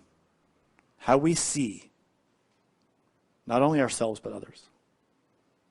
In that way, little by little, from moment to moment, not only are we producing different actions, beneficial actions, but we are acquiring knowledge of the consequences of those actions. And thus we naturally rise our level of being. We begin to raise it. This is natural. In the end, little by little, dependent on the amount of effort we make, we rise. And we could sustain those levels being in nirvana. Another question? Is the spirit of nirvana in our hand or given as a gift by the living God? Is any experience of nirvana in our hands or a gift from God?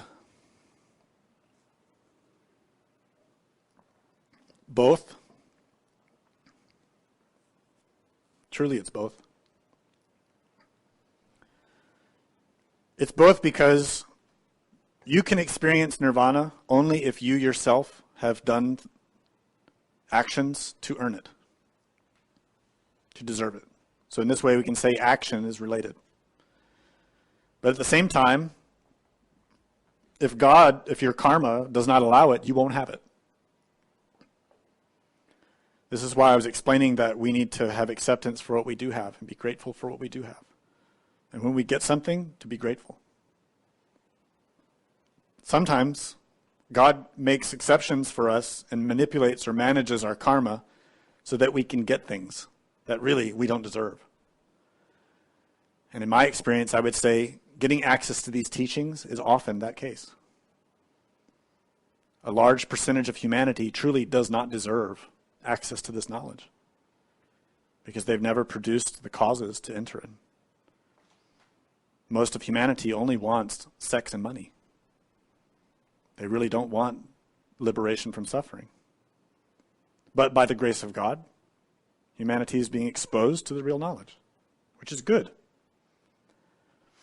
So it's both.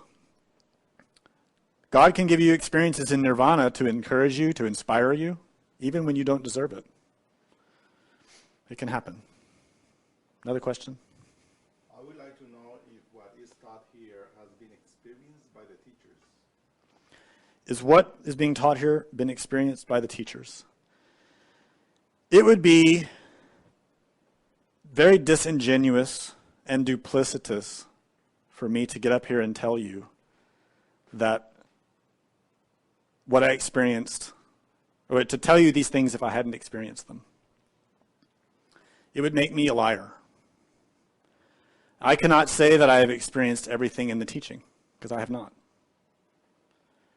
But I've experienced enough of it to know it's true, and I've experienced enough of it to know that there is more that I need to know. I've also experienced enough of it to know the causes of my suffering, and that's why I'm explaining it to you, to encourage you to also examine those causes in yourself. I cannot speak for any other instructor. I don't know if other instructors has experienced gnosis. Only they know. But I know from my experience that some instructors that I've seen and known are liars. And that's okay. They're trying to help people. They need to be aware of it, and they need to acquire those experiences for themselves so they will no longer be liars. Nonetheless, they're trying to help. How How does chastity help others? We could write books and books about that. The simple answer is lust is a cause of suffering in the universe. And you can only experience that when you've experienced the benefits of chastity also. Lust is a psychological habit that consumes and devolves enormous amounts of energy. It converts what was and should be a pure energy in nature into something impure.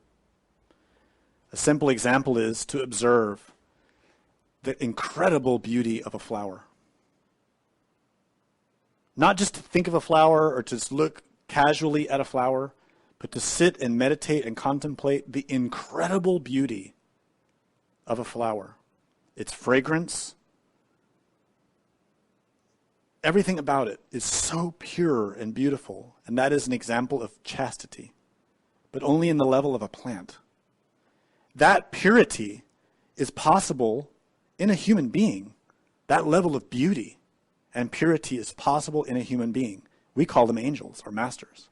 A real angel or a master is incredibly beautiful because of their chastity, because all of that energy is pure. It is not infected with desire, with craving, with animalism. It is pure, a reflection of the creative powers of God. And you can't understand that unless you've seen it, experienced it. You can experience that, not only through your own experiments with this science. Firstly, through working towards achieving chastity. Transforming your sexual energy and cleaning it. You will experience the benefits of that in every level of yourself. Physically, emotionally, mentally, spiritually, consciously. Then, when you have an experience face to face, in person, with a master who is pure, who doesn't have lust, you will be so ashamed of yourself and humanity, while you're also so in awe of the incredible beauty that's possible in a human being, that you will realize what chastity truly is. People now on this planet think chastity is a form of bondage, that to be chaste is to suffer. It is not. It is to be free. Chastity, to be in chastity, is to be free of lust. The bondage of lust, the suffering of lust. It is to be free of it. To be a perfect expression of the divine. Chastity does not mean repression. It means pure sexuality. A chaste being is a sexual being, but free of lust. It is a being who has sexuality, but no animalism. Actually, a human being. And such a being is incredibly beautiful. You can't put it into words. No painting, no art on this planet has ever captured the beauty of chastity. Ever. It can't be transmitted through any kind of art. It has to be perceived and seen. And when you see it, you will never forget it. You had a question in the back?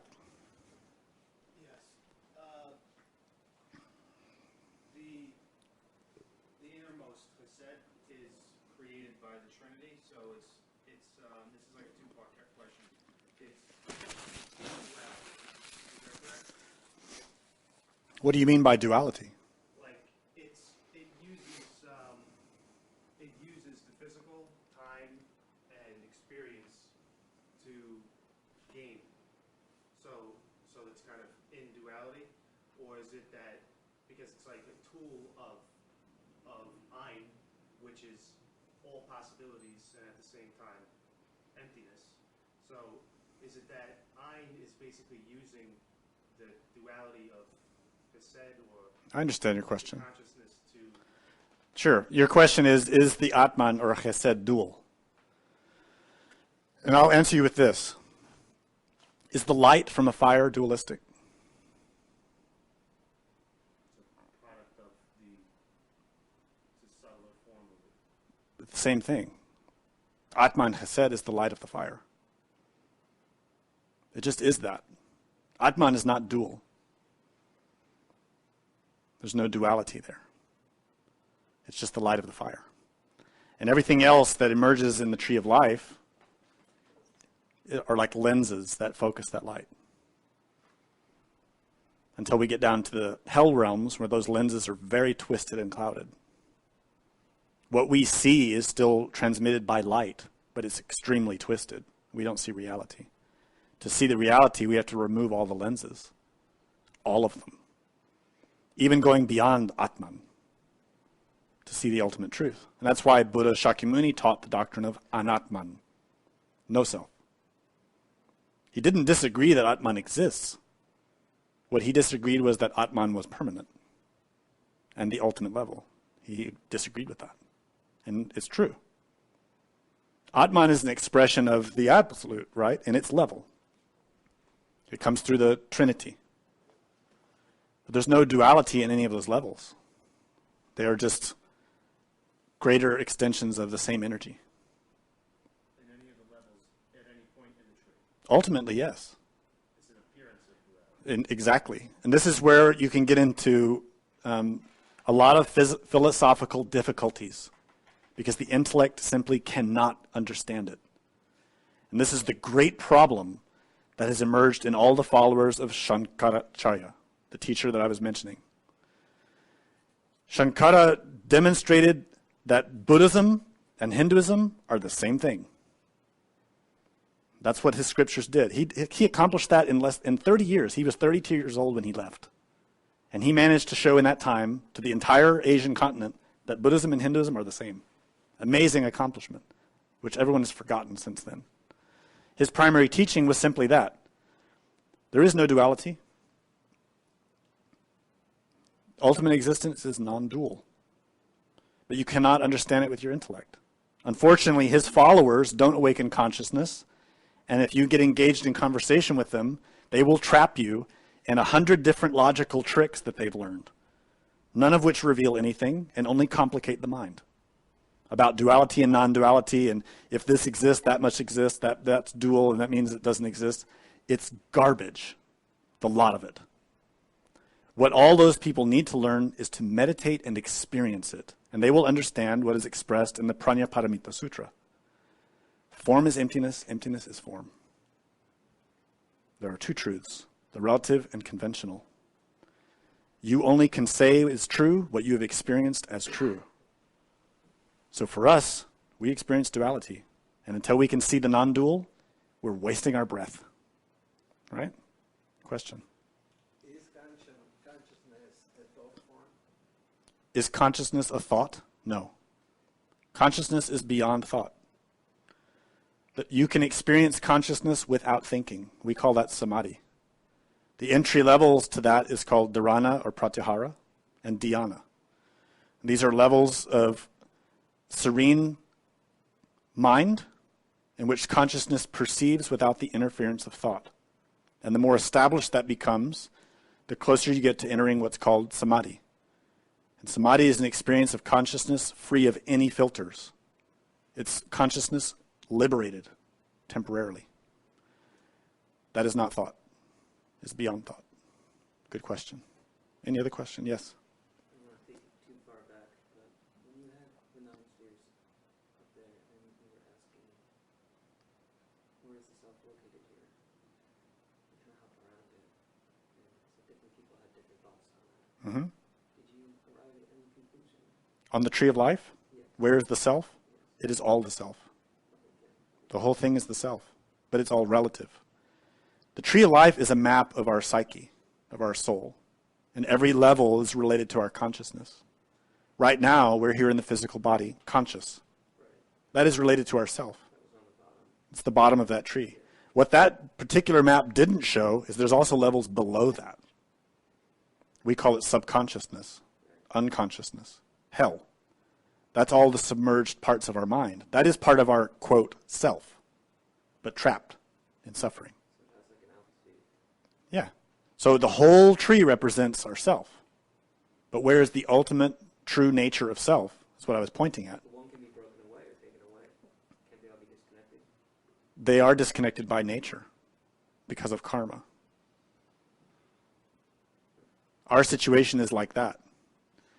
We don't experience all those higher levels because of our own actions, our own karma. We don't experience the 5th, 6th, and 7th dimensions consciously because we don't have access to it because of our conditioning. So it's not like proprietary, though. Each little sphere isn't actually given as like a model as a constituent person. No.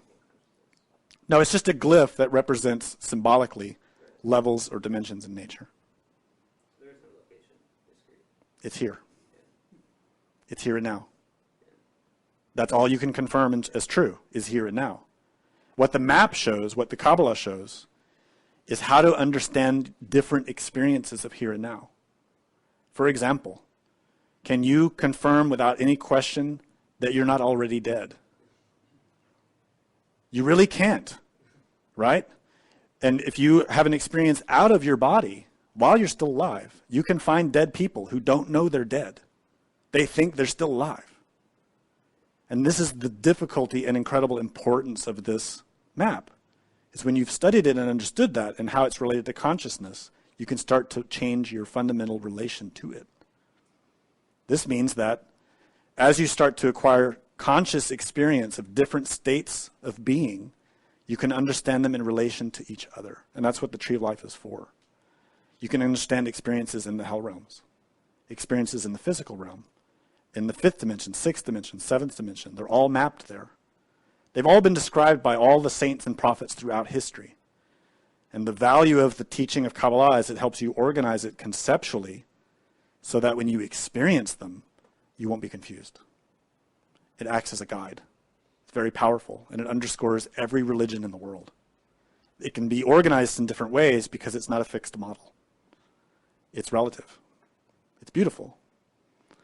It's very deep. It's as deep as creation. So if you can imagine how hard it is to understand all of life, that's how hard it is to understand Kabbalah. Because it is life. Yeah, question. Yeah, I have trouble discussing this with people when I'm trying to talk about not experiencing the orgasm. They say that, well, but that's natural. So if we're these intellectual animals, and part of us is animalistic, and that is natural, then are we asked to do something that's not natural? Do you understand? Sure. Sure. So in this case, is natural not good? Well, what's natural for an animal is natural for an animal. What we have to understand is our position in the flow of the development of the consciousness. That in every level of existence, there are different laws that apply. Anyone is free of their own will and their own choices to use their energy in any way they see fit. This is part of how nature functions. But if you want to gain access into a higher level of existence beyond the animal state, you have to learn to use your energies in a different way. Not an animal way, but a human way. And you can only know the truth of that through experience. It can't be explained. It has to be experienced and known. So what I try to advise people is, if you have not experienced it, how do you know? Some people simply don't have the inclination, the path to follow that instruction and apply it. And that's their right. And we have to respect that. Yeah, some people just want to live for pleasure, and they have every right to do that. And nature allows them to do it, and God allows them to do it. So they're free to.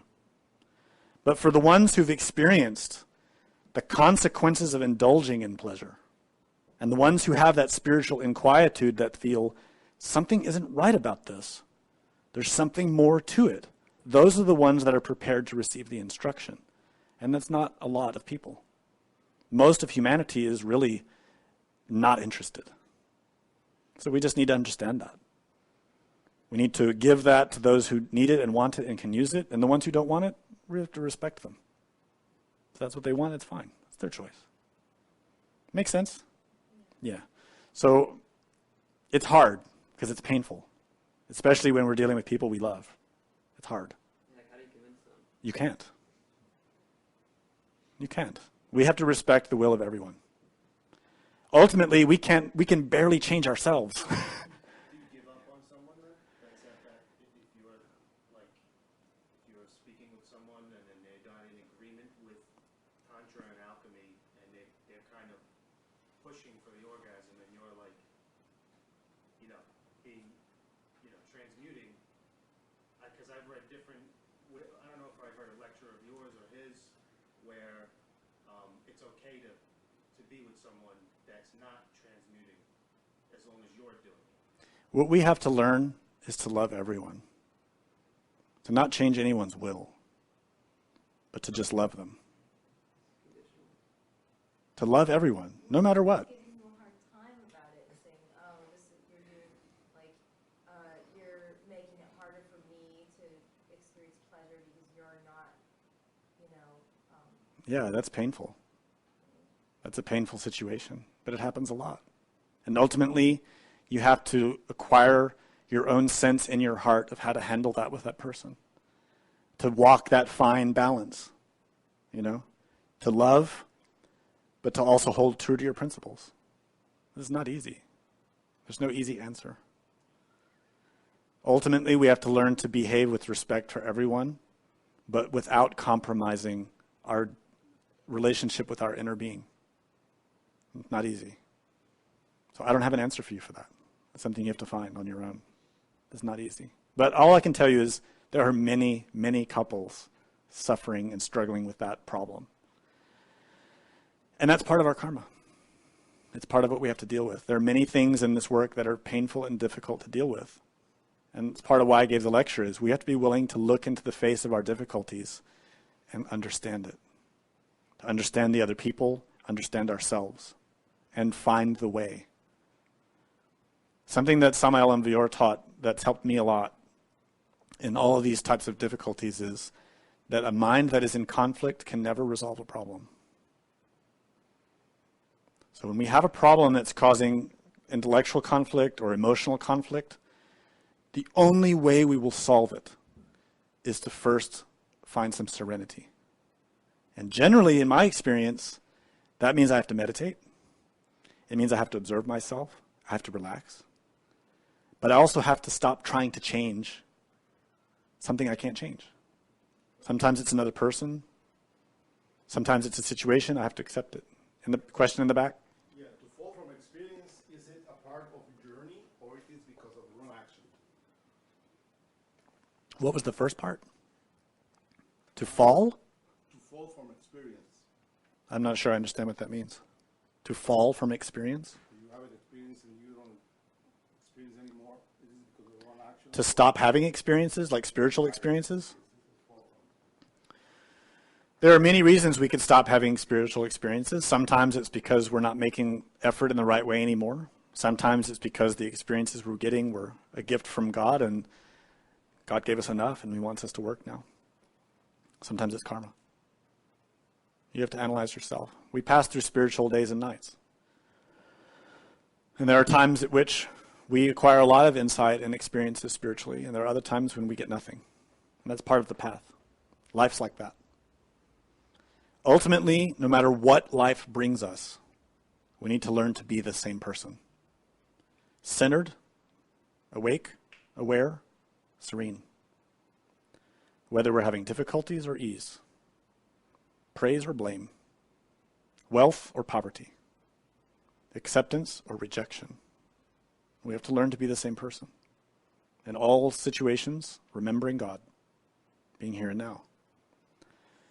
What inspired me to give this lecture and the one before was precisely that. I mentioned in the last lecture that we will experience a lot of difficulties.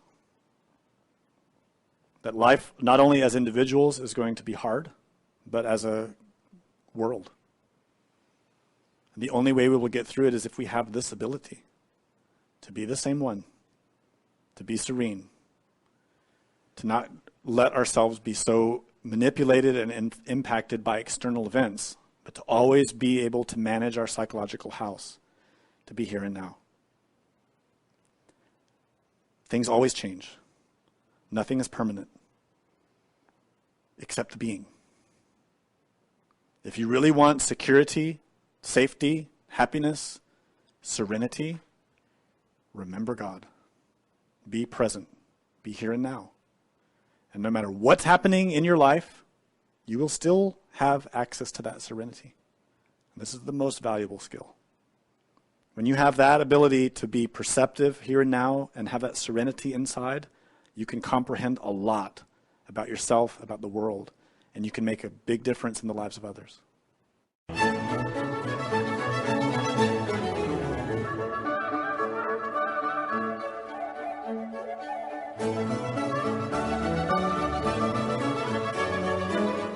To learn more about what you learned in this lecture, we invite you to explore the books published by Glorian Publishing, available from booksellers worldwide.